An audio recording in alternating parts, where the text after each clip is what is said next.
Salam sejahtera, saya Purwaniswari akan membentangkan ketas konsep saya yang bertajuk Rancangan Kurikulum Pendidikan AS dalam bidang kemahiran bagi meningkatkan penglibatan murid berkeperluan AS.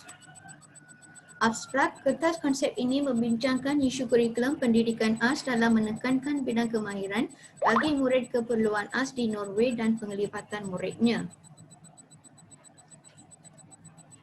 Pengenalan membincangkan tentang kurikulum pendidikan AS dengan kemahiran sama ada disatukan atau dipisahkan bergantung kepada kerjasama guru bagi murid keperluan AS. Okay, terdapat beberapa pandangan, antaranya adalah Solter 2004 menyatakan bahawa sekolah umum bukan sahaja memerlukan akses yang sama untuk semua murid, semua orang, tetapi juga harus dicirikan oleh ikuti di mana ia dapat memenuhi kepelbagaian murid dan murid-murid dapat mengambil bahagian dalam komuniti sosial, akademik dan budaya. Alahan dan Kaufman 1986, beliau menyatakan bahawa pendidikan AS merujuk kepada pengajaran yang direka AS bagi melengkapkan keperluan seseorang kanak-kanak yang luar biasa dan memerlukan bahan-bahan pengajaran, teknik pengajaran yang luar biasa serta kemudahan-kemudahan yang tertentu. Haug 1998, beliau menyatakan bahawa prinsipnya keperluan pendidikan AS harus mendapatkan pendidikan untuk mereka di sekolah yang komprehensif, terutamanya di sekolah yang umum. Jenis-jenis pendidikan yang wajar harus digubal bagi pelajar pendidikan AS ini dengan mencadangkan model kurikulum bagi pelajar ini. Nielsen 2010 menekankan integrasi kurikulum di mana pendidikan adalah serupa dan sama bagi semua pihak dan semua pelajar layak menerima pendidikan walaupun mereka tergolong dalam lingkungan orang kurang upaya.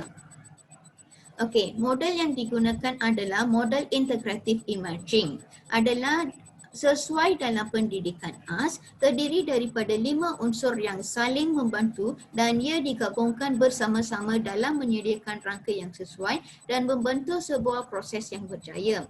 5 unsur yang diperkenalkan dan berdasarkan model Dunkin dan Widel adalah pertamanya pemboleh ubah yang berkaitan dengan pelajar meliputi umur, jenis kelamin, pengalaman sebelumnya dalam sistem pendidikan. Dan kedua, pengajaran pemboleh ubah dalam konteks sekolah, rumah, bilik dan guru-guru lain, kaki tangan inklusi menyokong program-program di luar sekolah. Dan yang ketiga, isi pemboleh ubah termasuklah kurikulum kelas dan kurikulum yang disesuaikan untuk pelajar. Pemboleh ubah proses, guru perilaku, termasuk perilaku pelajar, rakan sebaya khas, penyelaras dan interaksi di antara mereka. Yang kelima adalah hasil pemboleh ubah terdiri daripada kesan jangka pendek dan jangka panjang dalam prestasi akademik dan kemahiran sosial dan perangai dan status. Seterusnya, teori. Teori yang saya pilih adalah teori pembelajaran berasaskan pengalaman. Pengasasnya adalah Kolb 1984. Kolb 1984, beliau menyatakan bahawa dalam proses pembelajaran, seseorang individu akan melalui 4 peringkat kitaran pembelajaran di mana saling berkaitan antara satu sama lain dan saling membantu bagi mencapai objektif pembelajaran. Kitaran pembelajaran menurut teori Kolb ini bermula daripada 4 peringkat iaitu pengalaman konkret, pemerhati reflektif, perkonsepsian dan percubaan aktif. Okey, pengalaman konkret. Dalam pengalaman konkret, pelajar terlibat dengan pengalaman baru, institusi amat ditekankan. Pelajar perlu berfikiran terbuka, mudah beradaptasi, intuitif dan melibatkan diri secara aktif dalam aktiviti pembelajaran. Pemerhatian reflektif pula, pelajar menjadi pemerhati yang objektif. Kemudian, mendengar, memerhati dan menyedari perubahan amat penting bagi individu yang terlibat dalam gaya pembelajaran ini. Ia juga menerangkan sikap pelajar reflektif, menyatakan bahawa sesetengah orang gemar bersikap tunggu dan lihat, memerhati dan mendengar perbincangan orang lain terlebih dahulu dalam melaksanakan sesuatu tugasan dan apabila soalan diajukan, mereka mengambil masa untuk berfikir, teragak-agak dan kurang berkeyakinan. Peringkat perkonsepsian abstrak pula, pelajar berusaha untuk mengatur dan menyusun maklumat secara sistematik dan logik ke dalam bentuk konsep, teori dan idea. Aspek kemahiran, aspek pemikiran ditekankan berbanding intuisi. Percubaan aktif. Dalam peringkat ini, pelajar terlibat secara langsung dengan persekitaran. Gaya dominan yang terlibat dalam eksperimentasi aktif ialah pengujian. Strategi utama adalah mencari jalan penyelesaian yang tepat dan mendapat keputusan yang praktikal. Mampu melihat suatu perkara dari pelbagai perspektif, bersifat emosi, kreatif dan inovatif. Kajian literatur. Nasri, Amsah dan Udin 2010 menyatakan bahawa pendidikan AS memainkan peranan penting dalam membantu golongan berkeperluan pendidikan AS menghadapi cabaran dalam pembelajaran sehinggalah memasuki alam pekerjaan. Kajian Ofakbu dan Azharmsa 2010, beliau membuktikan program berasaskan pendidikan vokasional untuk murid berpendidikan AS menunjukkan keberkesanan kepada kejayaan kerjaya murid dari sudut perolehan kerja dan pengekalan kerja.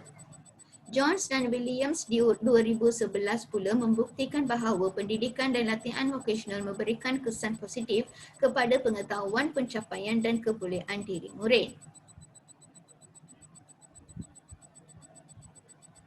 Kementerian Pelajaran Malaysia 2012, beliau menyatakan bahawa mereka sedar tentang kepentingan menyediakan pendidikan yang sesuai untuk murid berkeperluan AS di mana golongan ini mungkin lebih sesuai menggunakan kurikulum vokasional bagi menyediakan golongan tersebut dengan kemahiran hidup berbanding kurikulum akademik yang sedia ada. Dapatan kajian daripada kedua-dua artikel tersebut dapat dirumuskan bahawa penglibatan murid diukur berdasarkan 6 aspek perancangan. Penglibatan murid yang paling rendah adalah dalam aspek penyediaan untuk mengembangkan idea. 42% responden yang dinilai tidak terlibat dalam perancangan ini kerana mereka pasif dalam penglibatan pembelajaran. Tahap penglibatan yang tinggi adalah dalam menceritakan pengalaman sendiri di sekolah. Seramai 509 orang murid mempunyai penglibatan dalam aspek perancangan ini. IEP adalah Individual Education Plans. Rancangan pendidikan individu adalah rancangan utama untuk pendidikan AS. Dalam temu bual, sebahagian guru mengatakan bahawa mereka memahami hubungan guru menyelaraskan penyediaan IEP untuk murid-murid berkeperluan AS. Dalam beberapa kes, guru kelas perlu merancang perancangan yang sistematik berdasarkan kurikulum yang sedia ada untuk memberikan pembelajaran yang bermakna. Perkara ini disahkan oleh guru pendidikan AS itu sendiri bahawa kurikulum yang bermakna akan memberi pembelajaran yang bermakna dan perubahan yang bermakna terhadap murid berkeperluan AS. Guru pendidikan AS sering menekankan nilai dan penglibatan guru lain dalam proses perancangan. Seterusnya, perbincangan. Pengajaran guru bagi murid keperluan AS. Guru perlu membuat perbezaan antara perancangan dan juga hasilnya. Hal ini kerana perancangan guru yang berkualiti dan bermakna dapat memberi pembelajaran yang bermakna terhadap murid berkeperluan AS mengikut tahap perkembangan atau tahap pemikiran murid berkeperluan AS. Perkembangan kurikulum pula, kurikulum perlu merangkumi dari semua aspek di mana murid berkeperluan AS dapat menguasai semua kemahiran ataupun salah satu kemahiran bagi meneruskan kehidupan mereka supaya kehidupan mereka terjamin pada masa hadapan. Model kurikulum pula, kurikulum pendidikan AS yang bersesuaian dengan murid berkeperluan AS selaras dengan pendidikan normal. Hal ini kerana kurikulum pendidikan AS dan kurikulum pendidikan normal tidak mempunyai perbezaan yang mempunyai jurang yang tinggi kerana semua murid mempunyai hak yang sama untuk mendapatkan pendidikan yang sama dan berkualitinya. Pendidikan inklusif pula pengintegrasian kurikulum di sekolah harian biasa dan dilayan secara sama. Pendidikan inklusif harus dilaksanakan kerana semua murid perlu memberi layanan yang sama dan mendapatkan pendidikan yang sama dan tidak tertinggal daripada aspek-aspek yang tertentu. Okey, selain itu perlulah mempunyai pengetahuan dan membuat perancangan yang sesuai, memberi tekanan kepada guru lain kerana untuk mendapatkan input dan mendapatkan penyertaan murid. Guru pendidikan AS harus menyema dan menyusun semula perancangan PDPC untuk menjadikan cukup terang dan jelas. Guru pendidikan AS juga perlu perlukan kerjasama dan penyusunan IEP dengan seseorang perhatikan bahawa kita dapat saling memberikan idea untuk meningkatkan kualiti akademik mereka. Para guru percaya bahawa kerjasama akan memudahkan koordinasi semasa proses perancangan di mana guru dapat mengambil kira perspektif dan pengalaman guru kelas dan pendidikan khas dengan murid. Kerjasama seperti itu dapat menghasilkan pendidikan yang lebih komprehensif bagi murid berkeperluan pendidikan khas. Seterusnya, isu-isu di Malaysia yang berkaitan. Okey, Maya Kalyanpur 2015, beliau menyatakan bahawa kekurangan guru option pendidikan khas. Kekurangan guru option ini menyebabkan pelajar berkeperluan pendidikan khas kurang mendapatkan pendidikan atau pembelajaran yang lebih bermakna disebabkan kekurangan guru option yang berkemahiran untuk memberikan pembelajaran atau pengajaran yang berkualiti. Okey, Muhammad Hanafi 2016 pula penggunaan kaedah dan teknik yang sama dengan arus perdana.